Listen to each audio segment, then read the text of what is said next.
How would anyone know if someone had been coerced? I think we're talking here about people who are in a heartbreaking situation, and the doctors who've been dealing with them, who've possibly gone through their treatment, through the diagnosis, because they do have to have a terminal diagnosis with an expectation of perhaps 6 months at the most. They will know that person. Sure. And they have the medical knowledge, and they are, if you like, trained to deal with people and to read, you know, if they're being blunt, open with them, and judge those. But I think we should remember no, forgive me. Sure. The question is, how would anyone know if someone was being coerced? That is something that they would hopefully there would be questions. They would examine the person, and I think they would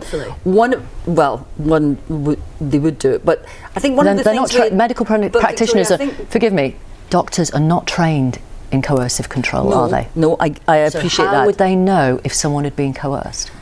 What is happening in this is that the impetus for this bill, the impetus for this change in the law, is coming from people who are finding themselves. Is coming from. But the reason that I'm saying this is the impetus is coming from people in that position. So people that's the answer to a different question. I come back to my question: how would anyone know if the patient had been coerced? If you are with someone who is, as we have all been, who is facing the end of life and who wants to have the choice to end their life, there is a sincerity about what they say. It's a very emotional conversation, and there is something about the way that they approach it, and that's not something that you can say, something that you can go through, I believe, if you're being coerced. And I think that people, the doctors, the medics... That's extraordinary. If that's your criteria. No, that's not my criteria. If they say it in a sincere enough way. No, that's not my criteria. What I'm saying is the medics, the professionals who deal with people every day, they will be trained in how to do this. They're not trained in coercive control. I spoke to a GP. They told us that there is no current guidance or training in place. But when if the law is changed, that is when there will be safeguards put in place. Hang on.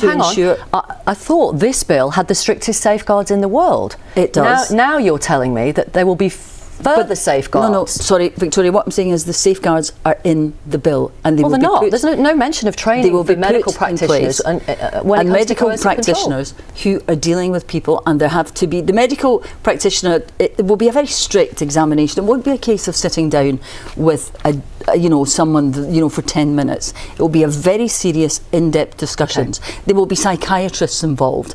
If that addresses your point about coercive control, psychiatrists can be involved. There will be examinations. The medical practitioners, who, remember, sign an oath, first do no harm. Absolutely. They will take this very seriously and ensure that every possibility is covered. The patient has to sign 2 forms declaring that they wish to have help in dying. However, if, as the patient, you can't sign your own form, someone else can do it for you. So you can declare to a proxy if you can't sign your own name. Perhaps you can't read, or there's a physical impairment. Are you comfortable with that? That will be examined by the doctors.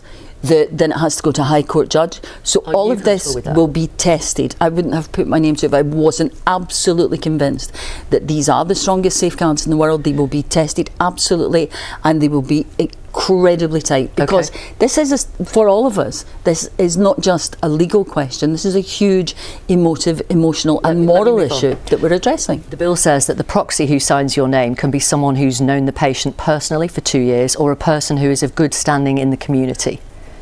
Good standing in the community, like who? Well, that would be someone presumably like their GP. That would be someone who was respected, who was perhaps medically trained. So they have to have a job and have medical qualifications? It would have to be someone who had good standing in the community, is someone in this circumstance who would have the reputation is not the word I mean, but who would have the standing in the community, who would have the knowledge of the person, the medical training. It couldn't just be someone who didn't know them. It would have to be someone who knew them. But you've mentioned medical training, because it doesn't mention that in the bill. It just says a person of good standing in the community. These are all the things which if it passes its second reading, we will go through in absolute depth in the scrutiny, and the MPs will have time in the committee to check We'll come back to the time in a all minute. of the wording. Again, I'm quoting, nothing prevents a registered medical practitioner exercising their professional judgment to decide if and when it is appropriate to discuss the matter with a patient. So a doctor can raise the subject with a patient, can suggest the assisted dying route.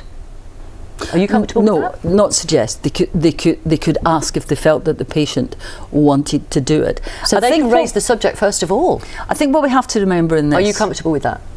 I am comfortable with what is in the bill, yes. Otherwise, I wouldn't have put my name to it. I wouldn't put my name to something I wasn't comfortable with. A But patient remember, with a the reason terminal I've done illness, a patient with a terminal illness with apparently less than 6 months to live, is in a very, very vulnerable position. A doctor is respected, revered. A doctor raises assisted dying in a conversation. The patient might listen very, very hard to them.